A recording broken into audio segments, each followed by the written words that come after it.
Hello everyone, कैसे हैं आप सब लोग। Welcome back to the classes. मैं निखिल राणा। क्लास 9th का ये एक अरेंजमेंट लेक्चर है। किसी कारणवश आपके टीचर आज यहाँ पे उपलब्ध नहीं है, so that's why I will take this lecture.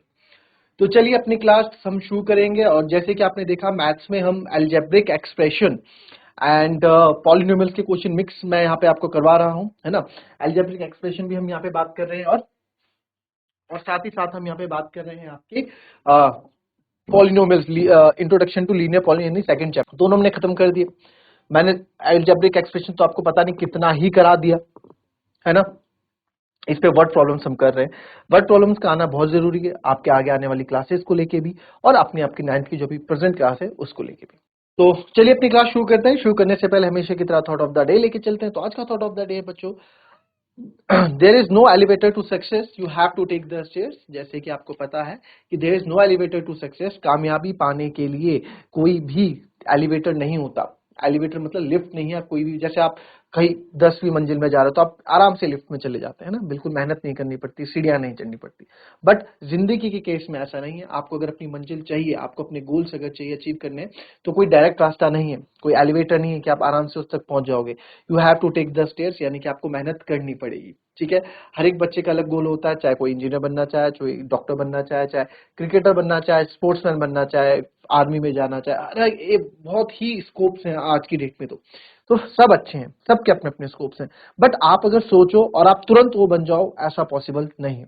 उसके लिए आपको मेहनत करनी पड़ेगी, उसके लिए आपको स्टेप बाय स्टेप बढ़ना पड़ेगा। आप चाहते हैं कि आप एक अच्छे स्पोर्ट्समैन बने, तो यार आपको उसके लिए अपना फिजिकल भी अपना अच्छा करना पड़ेगा। आप चाहते हैं कि आर्मी ऑफिसर बने, तो आर्मी ऑफिसर के लिए फिजिकल और मेंटल हेल्थ दोनों अच्छी करनी पड़ेगी। आपकी सोचने की क्षमता, ठीक है, क्या डिसीजन आपको लेने, लीडरशिप क्वालिटी कहां से आएगा, जितना आप उसको अपनी मेंटल हेल्थ पे काम करोगे। मेंटल हेल्थ पे काम करोगे यानी कि जितना अच्छे से आप पढ़ाई करोगे। ठीक है। तो सब चीजें आपको स्टेप बाय स्टेप आगे बढ़ोगे तो ही आपको चीजें गोल अचीव होंगे अपने। राइट। आइए हम बात करते हैं अपने क्वेश्चन की ओर। तो क्वेश्चन कुछ ऐसा है कि the present age of Salil's mother, थोड़ा इसी the present age of Salil's mother is 3 times Salil's present age. After 5 years their ages will add up to 70 years. Find their present ages. कुछ भी हमको इसमें ऐसा अलग सा नहीं करना है। क्या बोला है, साहिल की माँ की वर्तमान आयु, साहिल की वर्तमान आयु की 3 गुनी है। ठीक है। 5 साल बाद उनकी आयु का योग 70 वर्ष होगा। उनकी वर्तमान आयु ज्ञात करें। तो कुछ भी बड़ी बात नहीं है यार, कुछ भी बड़ी बात नहीं है। आप इजीली इस क्वेश्चन को कर लोगे। कैसे कर लेंगे, आइए देखेंगे। एज वाले क्वेश्चन ना, एज वाले क्वेश्चन में आपको बताऊंगा, तो इस तरह से हम एज वाले क्वेश्चन करेंगे कि आपके लिए सारी चीजें आसान हो जाएंगी। एज वाले क्वेश्चन में कभी आप गलती करोगे ही नहीं। ठीक है। चल, the present age of Sahil's mother is 3 times Sahil's present age. अब आपको ये देखो, कभी कभार बच्चे भूल जाते हैं, या फिर कभी कभार बच्चे यहाँ कंफ्यूज हो जाते हैं कि सर किसको हम एक्स माने। अब ऑब्वियस सी बात है कि एक्स, आप अगर बच्चे को एक्स मानोगे तो उसका फादर या मदर होगा एक्स से बड़ा होगा, या एक्स प्लस 20 ईयर होगा, या 3 टाइम ऑफ एक्स होगा, 2 टाइम ऑफ एक्स होगा, है ना। तो छोटे को हमेशा हमें यहाँ पे आपको लेट कर देना। तो देखो यहाँ हमें तुलना किसकी हो रही है, साहिल की माँ की वर्तमान आयु, साहिल की वर्तमान आयु की 3 गुनी, साहिल की आयु से कंपैरिजन हो रहा है। तो साहिल की आयु को हम क्या लेंगे, एक्स लेंगे। तो लेट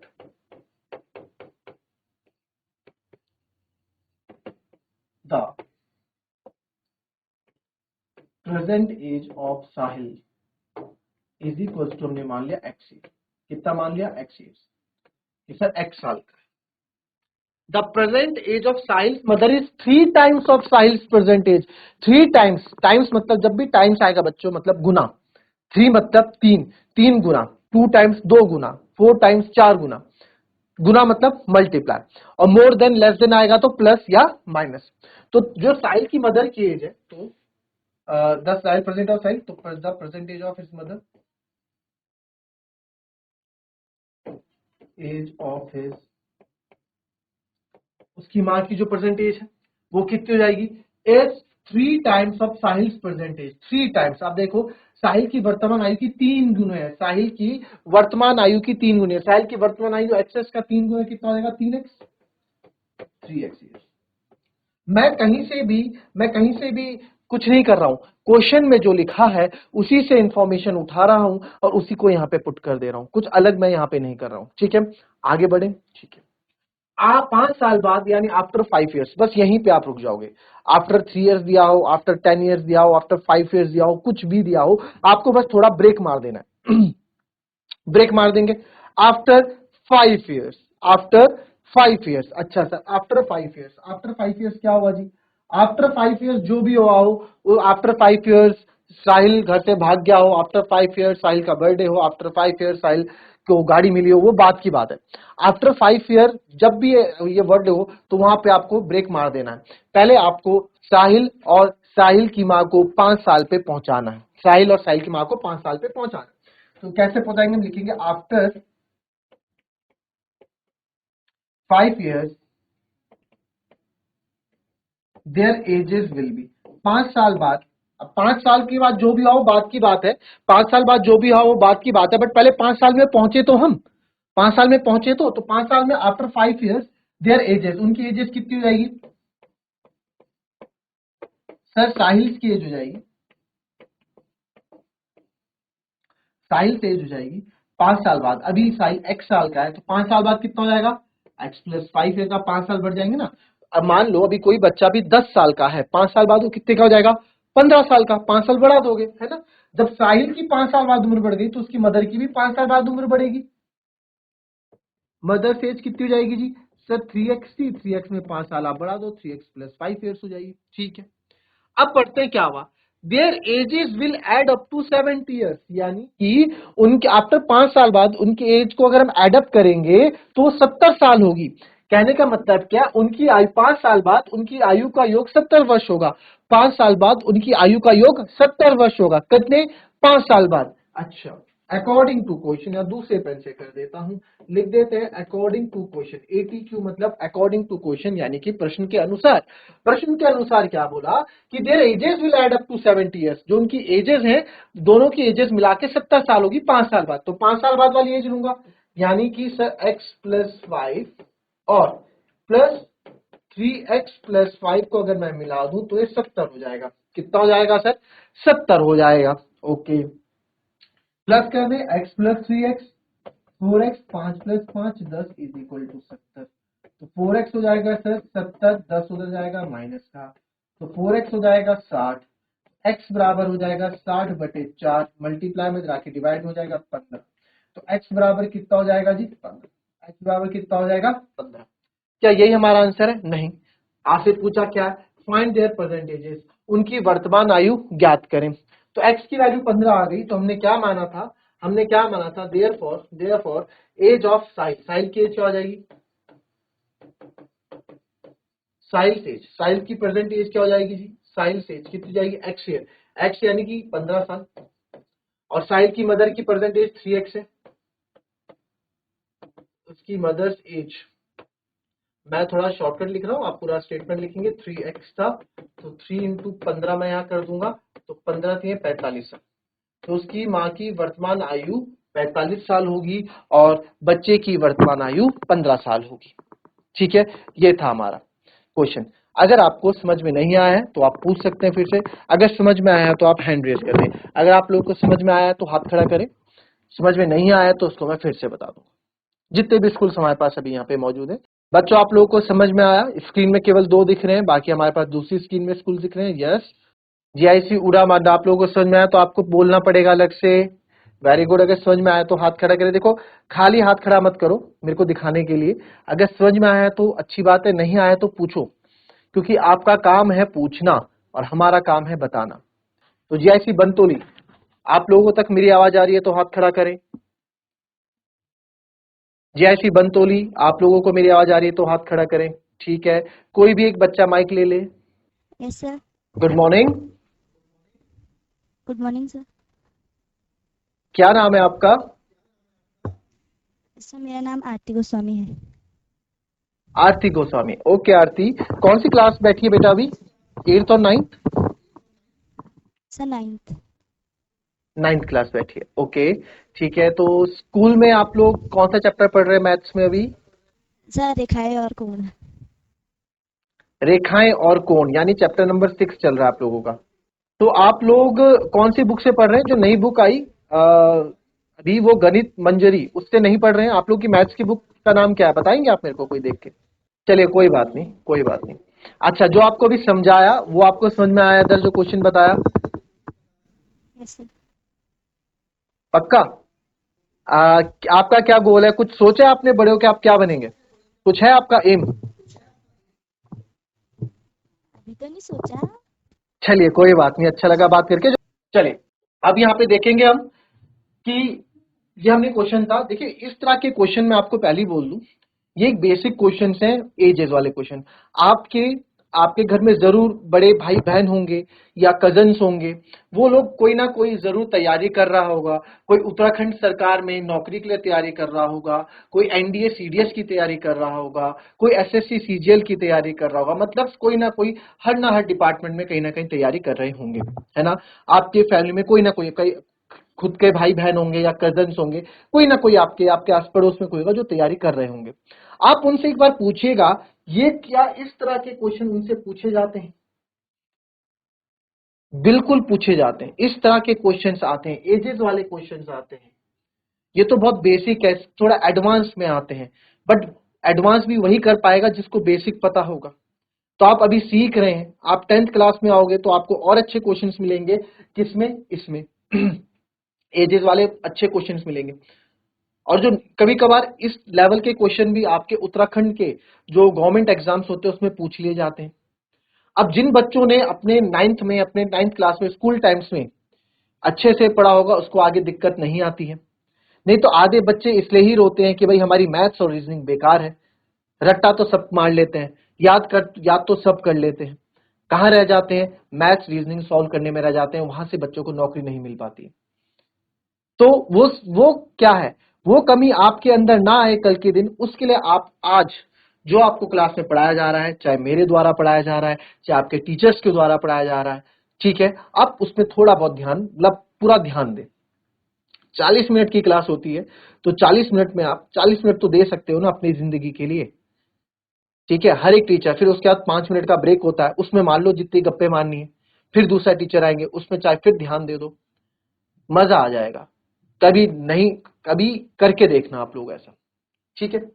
तो कुछ ऐसी चीज नहीं कि आपने 9th में ही आपके काम आएगी, आगे भी काम आएगी, 10th वाली आगे भी काम आएंगी, ठीक है?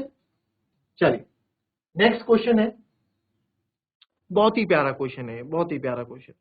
अभी इस क्वेश्चन को हम फिर से भी करेंगे इसके बाद, ठीक है, इसको भी करेंगे, बट उससे पहले एक क्वेश्चन में एल्जेब्रिक एक्सप्रेशन का आपको करा देता हूं। अब आप लोगों ने एक चीज बोली मेरे को कि आपने लीनियर पॉलिनोमियल यानी पॉलिनोमियल आप लोग पढ़ चुके हैं, ठीक है, पॉलिनोमियल आप लोग पढ़ चुके हैं। चलो अब यहां पे देखें, फैक्टराइजेशन अगर आपने किया है तो बहुत अच्छी बात है। अब जो जो स्कूल्स तो यहाँ कंटिन्यू लॉग इन होके पढ़ रहे हैं उन्होंने तो ये चीजें पढ़ी भी है, ठीक है। हम न्यू बुक पढ़ रहे हैं, जो है आपका गणित मंजरी, जो एनसीईआरटी की नई बुक लगी है 9th क्लास में, गणित मंजरी, उसके अकॉर्डिंग हम पढ़ रहे हैं। उसके अकॉर्डिंग हम अभी चौथे चैप्टर में हैं, एक्सप्लोरिंग एल्जेब्रिक एक्सप्रेशन या एक्सप्लोरिंग एल्जेब्रिक आइडेंटिटीज, वो हम चैप्टर कर रहे हैं। नए पुराने में है काफी अंतर, नई बुक पुरानी बुक में काफी अंतर है, बट दोनों ही आपके लिए इंपॉर्टेंट है। तो कुछ ऐसा मत समझिएगा कि आप, ऐसा नहीं है, दोनों बुक में जो आप नई बुक में पढ़ रहे हो पुरानी बुक में भी, जो पुरानी बुक में पढ़ रहे हो नई बुक में भी है। तो उसी में एक चीज आती है आपका। तो अब यहाँ पे आप देख सकते हैं फैक्टराइजेशन। फैक्टराइजेशन अगर आपको आता हो तो बहुत अच्छी बात है, नहीं आता हो तो मैं एक बार थोड़ा रिवाइज करा देता हूँ। जैसे हमारे पास कोई भी एक्सप्रेशन है, एक्सप्रेशन मतलब क्या होता है बच्चों? एक्सप्रेशन मतलब क्या होता है? कोई भी व्यंजक हमारे पास है, कोई भी व्यंजन हमारे पास है, व्यंजक हमारे पास है। तो मैं अगर बोल दूं x² प्लस 5x प्लस 6, इसका गुणनखंड करो। गुणनखंड मतलब इसके फैक्टर्स निकालो। तो इसके फैक्टर कैसे निकालेंगे आप? देखो, अगर तो मैं कोई नंबर बोलता हूँ 24, तो 24 के फैक्टर आप निकाल सकते हैं सर, 1 है, 2 है, 3 की टेबल में जाता है, 4 में जाता है, 6 में जाता है, 8 में जाता है, 12 में जाता है, 24 में जाता है। कैसे निकाल दिया सर आपने ये? 24 के फैक्टर मतलब कि 24 किस किस की टेबल में 24 आता है, किस किस को डिवाइड करने पे 24 आता है, ठीक है। कैसे पता लगा सर? एक को 24 से गुणा करोगे ठीक है, 2 को 12 से करोगे ठीक है, 3 को 8 से करोगे 24 मिलेगा, 4 को 6 से करोगे 24 मिलेगा, 5 में 24 नहीं आता, 6 में 24 आता है सर, 6 में 24 आता है, 7 में नहीं आता, 8 में 24 आता है, 9 में नहीं आता, 10 में नहीं आता, 12 में आता है, 12 दूनी 24, उसके बाद सीधे 24 में आता है, 24 एकम 24। तो 1 2 3 4 6 8 12 24 हमारा क्या हो गया, ये हमारे क्या हो गए, इसके फैक्टर्स हो गए। ठीक है, ये तो हो गए आपके रियल नंबर्स की, यानी कि वास्तविक संख्या के। जब वास्तविक संख्या के फैक्टर्स निकालते हैं तो इस तरीके से हम निकालते हैं।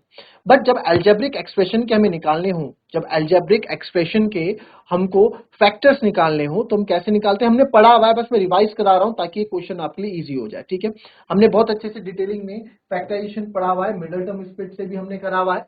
ठीक है, जिसमें मिडल टर्म को स्प्लिट करते हैं, और हमने अलजेब्रिक आइडेंटिटी से भी किया हुआ है, दोनों से हमने इसको किया हुआ है। ठीक है, तो यहाँ पे आप देखेंगे कि sir x square plus 5x plus 6 है, इसके फैक्टर 9। फैक्टर मतलब देखो, जैसे 24 का फैक्टर मैंने बोला 3 और 8, तो 3 और 8 को जब गुणा करोगे तो वापस 24 मिलेगा। तो वैसे ही जब हम इसके फैक्टर करेंगे हमें वापस यही मिलने वाला है। करके देखें सर, 6 को ऐसे तोड़ो कि मुझे 5 मिल जाए, यही होता है मिडिल टर्म स्प्लिट। तो इसको जो मैं करूंगा x square plus 3x plus 2x, 3 और 2 5 मेरे को मिल गया, प्लस 6।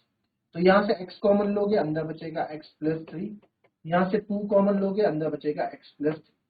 ठीक है, तो आया सर x प्लस 3 और x plus 2, right. x plus 3 और x प्लस 2 हमारा क्या आ गया, x प्लस 3 और x प्लस 2 हमारा क्या आ गया, फैक्टर आ गया। ठीक है, x प्लस 3 और x प्लस 2 हमारा क्या आ गया सर, फैक्टर आ गए। तो इसके फैक्टर क्या बने, x प्लस 3 और x प्लस 2, ये हमारे फैक्टर आ गए। इसका मतलब पता है क्या, ये फैक्टर इन दो को अगर मैं मल्टीप्लाई करूंगा ना, इन दो को गुणा करूंगा अगर, तो वापस मेरे को यही मिलेगा, तो वापस मेरे को यही मिलेगा। आई बात समझ में, इन दो को अगर गुणा करूंगा, मल्टीप्लाई करूंगा, तो वापस मेरे को यही मिलेगा। तो सर x से करके देख लो, चाहे आप करके देख लो, लो x से x की मल्टीप्लाई करोगे एक्स स्क्वायर आएगा, प्लस x इंटू 2 करोगे 2x आएगा, 3 इंटू एक्स करोगे 3x आएगा, प्लस 3 2 जा 6 आएगा, एक्स स्क्वायर 2 और 3 5x हो जाएगा, प्लस का 6 हो जाएगा। आप देखो यही चीज आपको मिलेगी। तो फैक्टर्स को जब आप करते हैं तो वापस वही चीज आपको मिलती है। ठीक है, अब ये मैंने आपको इसलिए बताया क्योंकि जो क्वेश्चन है आपका, जो क्वेश्चन अभी ये है, ये कॉन्सेप्ट इसी पे है, ये कॉन्सेप्ट इसी पे है आपका। तो आइए देखते हैं क्या है। क्वेश्चन कुछ ऐसा है, find the possible expression for the length and breadth of each of the following rectangle, ये यहाँ पे ठीक है, following rectangle whose areas are given by the square root. ये क्वेश्चन है, नई बुक के क्वेश्चन है, ये आपके नई बुक के क्वेश्चन है, गणित मंजरी जो आपकी नई बुक लगी है 9th क्लास की, उसके ये क्वेश्चन। ठीक है, अच्छे क्वेश्चन है उसमें, मतलब आपके सोचने की क्षमता जो है बहुत अच्छी कर देते हैं इस बुक के जो क्वेश्चन है, बहुत प्यारे क्वेश्चन है। ये मत समझो कि आपके लेवल के क्वेश्चन नहीं है, दूसरे स्कूलों में आप ही के साथ के, आप ही के उम्र के बच्चे, आप ही के हम उम्र के 9वीं क्लास के बच्चे पढ़ रहे हैं, तो आप भी वो चीज कर सकते हैं, है ना। आपका स्कूल केवल, आपका कंपटीशन केवल आपके शहर तक नहीं है या आपके गांव तक नहीं है, आपका कंपटीशन पूरे उत्तराखंड, पूरे इंडिया में जितने भी 9th क्लास के बच्चे हैं उनके साथ है। ठीक है, तो आप लोग अपने को कम ना समझे, आप लोग से भी काफी लोग आगे हैं और आप लोग से भी काफी लोग पीछे भी होंगे। ठीक है, तो ये रेस है, ये जिंदगी की रेस है बच्चों, चलती रहती है, हमें इसमें अच्छे से परफॉर्म करना है। आओ देखेंगे, पॉसिबल एक्सप्रेशन बताओ लेंथ और ब्रेथ का, लेंथ और ब्रेथ का। ठीक है, ईच ऑफ द फॉलोइंग, इनके लिए rectangle whose areas are given by, यानी कि सर हमको एरिया दे रखा है, ये एरिया दे रखा है, क्या है 25a square minus 30ab plus 9b square. ये हमको क्या दे दिया सर, ये हमको यहाँ पे क्या दे दिया इन्होंने, एरिया दे दिया कि ये एरिया है। अब बताओ इसकी लेंथ और ब्रेथ क्या होगी, इसकी लेंथ और ब्रेथ क्या होगी। अच्छा मुझे एक बात बताओ, इसकी लेंथ और ब्रेथ क्या होगी सर, एक बार बताओ, एरिया ऑफ रेक्टेंगल क्या होता है, एरिया ऑफ रेक्टेंगल होता है length into breadth, L into B, यानी लंबाई गुणा चौड़ाई, लेंथ इंटू ब्रेथ होता है। एरिया ऑफ रेक्टेंगल क्या होता है, लेंथ इंटू ब्रेथ होता है, लंबाई गुणा चौड़ाई होता है, सबको पता है। क्या बोला, देखो ये रेक्टेंगल है, ठीक है, ये इसकी लंबाई हो गई, ये इसकी चौड़ाई हो गई। ठीक है, इधर लिख देते, ये इसकी चौड़ाई हो गई, और जो इसका एरिया है, एरिया क्या बोला इसका सर, इसका पूरा area 25a square -3ab plus 9b²। अब आप छोटी क्लास में नहीं रहे, अब आप 5th 6th क्लास में नहीं रहे, 7th क्लास में नहीं रहे कि एरिया आपको दे दिया 20 सेंटीमीटर स्क्वायर एरिया है, 50 सेंटीमीटर। अब आपको एक्सप्रेशन में बात कर रहा है, आप मैथ्स के स्टूडेंट हो, आपको एक्सप्रेशन में बात की जा रही है कि ये इसका क्या है, एरिया है। ये क्या है जी, ये पूरे रेक्टेंगल का एरिया है। तो बताओ लेंथ और ब्रेथ का क्या एक्सप्रेशन होगा। ठीक है, कोई बात नहीं, कर लेंगे सर। एरिया का फॉर्मूला होता है लेंथ इंटू ब्रेथ। एरिया क्या मेरे पास 25a² minus 3ab plus 9b²। 25a² minus 3ab plus 9b², ये हमारा एरिया है। और L इंटू बी ये मेरा क्या हुआ, यानी कि किन दो नंबर्स को जब मैं मल्टीप्लाई करूंगा मेरे को ये मिल जाएगा, किन दो नंबर्स को जब मैं मल्टीप्लाई करूंगा तो मेरे को ये मिल जाएगा। तो सर हमें इसका क्या करना पड़ेगा, आपको दिमाग में आएगा कि सर इसके साथ बताऊं क्या करो, इसके साथ आप इसका मल्टीप्लाई कर दो। क्या कर दो, मल्टीप्लाई कर दो। इसका क्या कर दो, मल्टीप्लाई कर दो। इसको सॉरी फैक्टराइजेशन कर दो, इसका गुणनखंड कर दो। दो फैक्टर्स आएंगे और दो फैक्टर्स को जो मल्टीप्लाई करते हो हमेशा वही आता है। अभी थोड़ी देर पहले आपसे बात की ना मैंने, इससे पहले आपको मैंने बताया ना x² प्लस 5x प्लस 6। इसको जब आपने ब्रेक किया, जब आपने इसके फैक्टर निकाले x plus 3 plus 2 x plus 3, तो आपके फैक्टर निकल के आए थे x प्लस 3 x प्लस 2। यानी कि इस एक्सप्रेशन के, इस व्यंजक के जो फैक्टर निकल के आए थे x प्लस 3 x प्लस 2 आए। अगर आप मान लो ये पूरा एरिया है, मान लो अगर ये पूरा एरिया है, तो इन दो को जब मल्टीप्लाई करोगे लेंथ इंटू ब्रेथ, इन दो को जब मल्टीप्लाई करोगे वापस यही आ रहा था ना। तो यानी कि लेंथ का काम कर रही थी, ये ब्रेथ का काम कर रही थी। वही चीज है, सिंपल इसने घुमा फिरा के हमसे क्वेश्चन पूछ लिया कि इसको फैक्टराइज करना है, घुमा फिरा के पूछ लिया इसको फैक्टराइज करना है। ठीक है सर, कोई बड़ी बात नहीं, कर लेते हैं। तो अब कर लेते हैं फैक्टर इसके। अब हम इसके जब फैक्टर करेंगे 25 9 जा होता है 225, 25 9 जा होता है 225। तो 225 के ऐसे फैक्टर बनाने हैं, 225 के ऐसे फैक्टर बनाने हैं कि मेरे को क्या मिल जाए, माइनस का 30 मिल जाए। तो आप बना देंगे 5 4 जा 20, 5 5 जा 25, 5 9 जा 45, 3 3 जा 9, 3 1 जा 3। मैं चेक करता हूँ, 5 पंजे 25, 3 3 9, 25 और 9 से क्या 30 आ रहा है, बिल्कुल नहीं आ रहा सर। थोड़ा चेंज कर लेते हैं अपना तरीका। मैं इस बार 5 और 3 लेता हूँ एक, इस बार मैं 5 और 3 लेता हूँ एक, 5 और 3, 5 3 कितना होता है 15, और एक ही लेता हूँ 5 3 15, 15 और 15, 15 और 15 30 होता है। यस सर, 15 और 15 30 होता है। तो मुझे मेरे फैक्टर मिल गए 15 और 15। बट आपको क्या सिखाया गया था, आपको 30 नहीं चाहिए, आपको माइनस का 30 चाहिए। तो माइनस का 30 कैसे आएगा, जब सर इसको मैं -15 और -15 करूंगा तो मेरे को माइनस का 30 मिल जाएगा। ठीक है, और इनको जब मैं मल्टीप्लाई करूंगा -15 गुणा -15 तो मेरे को 225 भी मिल जाएगा। ये सब आपने पढ़ा हुआ है। ठीक है, तो आइए 25a², इसको ऐसे रहने दो, 25a² minus 30ab plus 9b²। इसको मैं, इसके मैं फैक्टर कर रहा हूं, इसके मैं फैक्टर कर रहा हूं। तो फैक्टर हम ऐसे करेंगे, इसको आप मान लो इक्वेशन नंबर 1। तो 25a² ऐसे लिख रहे हैं, माइनस 15ab प्लस 9b²। ठीक है, अब आपने क्या किया सर, -15 और -15 -30, हमने क्या किया, मिडल टर्म को स्प्लिट किया। याद आया ना फॉर्मूला, अभी हम यही चैप्टर तो करते आ रहे हैं, यही चैप्टर तो करते आ रहे हैं, माइनस माइनस प्लस। तो -15 माइनस माइनस प्लस -30 है। तो सर इसमें और इसमें क्या कॉमन है, इसमें और इसमें 5 कॉमन है, और दोनों के पास a भी है, 5a कॉमन हो गया। अंदर क्या बचा, 5 5 जा 25 और एक a बचेगा, 5 3 जा 15, a तो बाहर आ गया, अंदर बचेगा b। ठीक है, यहाँ क्या कॉमन है, 15 और 9 में दोनों ही 3 की टेबल में आते हैं सर, 3 ले लो अंदर, और साथ ही साथ दोनों के पास b भी है तो b भी ले लो। तो 3 5 जा 15 और ये a आ गया, और प्लस अंदर माइनस है तो अंदर साइन चेंज हो जाएगा, माइनस का 3 3 जा 9, और साथ में आ जाएगा क्योंकि b² है, एक b तो बाहर है, एक b अंदर बच जाएगा, is equal to L into B. ठीक है, अब आपने देखा, अब इसको हम कर लेते हैं। तो सर ये आ जाएगा आपके पास 5a माइनस 3b, और बच गया 5a माइनस 3b, यहां लिख दिया, और जो बचा हुआ है 5a, ये भी 5a माइनस 3b निकला, लेंथ इंटू ब्रेथ। यानी कि जब मैंने इसको फैक्टर किए, जब मैंने इसको फैक्टर में तोड़ा तो मेरे को ये निकल के आया। ठीक है, तो आपको पता है एरिया बराबर होता है लेंथ इंटू ब्रेथ, ये आपकी होगी सेकंड इक्वेशन। तो ये आपका लेंथ का काम करेगा, ये आपका ब्रेथ का काम करेगा। तो आप बोल सकते हैं therefore from first and second, पहली इक्वेशन और दूसरी इक्वेशन से हम ये कह सकते हैं, आप चाहे ये ना भी लिखें कोई दिक्कत नहीं है, बट लिख लोगे तो अच्छी बात है, क्योंकि सर हम जो लेंथ और ब्रेथ का कॉन्सेप्ट यूज कर रहे हैं, हम कहाँ से कॉन्सेप्ट यूज कर रहे हैं, यहाँ से। तो फ्रॉम फर्स्ट एंड सेकंड मैं बोल सकता हूँ सर जो लेंथ है वो 5a माइनस 3b है, और जो ब्रेथ है सर वो भी 5a माइनस 3b है। ये भी कितनी है, 5a माइनस 3b है। तो लेंथ एंड ब्रेथ मेरी क्या आ गई, 5a minus 3b, 5a minus 3। आई बात समझ में? तो लेंथ और ब्रेथ हमारी यहाँ पे ये आ चुकी है। इस वाले को आप ट्राई करेंगे, जो है आपका 36s² माइनस 49 प्लस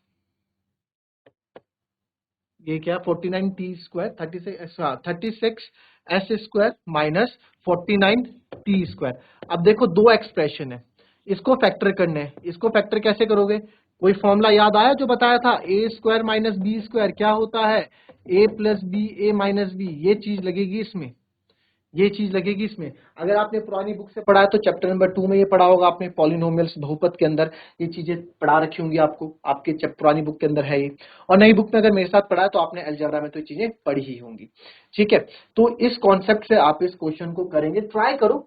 ज्यादा से ज्यादा क्या बुरा होगा, ज्यादा से ज्यादा ये बुरा होगा सर कि आपका आंसर गलत आएगा, उससे बुरा तो और कुछ नहीं हो सकता। जिंदगी में गलतियां सबसे होती है, इवन मुझसे भी होती है, पढ़ाते पढ़ाते हमसे गलत आ जाते हैं आंसर, तो कोई बड़ी बात नहीं है। Nobody will 100% परफेक्ट, लाइफ में कोई भी 100% परफेक्ट नहीं होता है, गलतियां सबसे होती है और गलती करके ही हम चीजें सीखते हैं। समझ में ना आए तो आप पूछ लीजिएगा, हैंड रेज कर लीजिएगा अभी इसके बाद, क्योंकि अरेंजमेंट लेक्चर था, आपके टीचर आज यहाँ पे नहीं थे, so that's why I will take this lecture. And last lecture फिर से मेरा ही है इसी में, और उसमें हम डिस्कस करेंगे, जिसको चीज समझ में नहीं आई होगी वो उस क्लास में आके पूछ ले, और उसमें हम डिस्कस करेंगे अपनी क्लास में वर्ड प्रॉब्लम्स पे। बहुत मजेदार वर्ड प्रॉब्लम्स है। आने वाली क्लास जो होगी, इसके बाद की जो क्लास होगी वो वर्ड प्रॉब्लम्स की होगी, वर्ड प्रॉब्लम से रिलेटेड हम करेंगे क्वेश्चंस, जो आपके लिए बहुत यूजफुल भी रहेंगे। ठीक है, तो मिलेंगे आपसे अपनी नेक्स्ट क्लास में, तब तक लिए be happy and be safe. Thank you and have a nice day.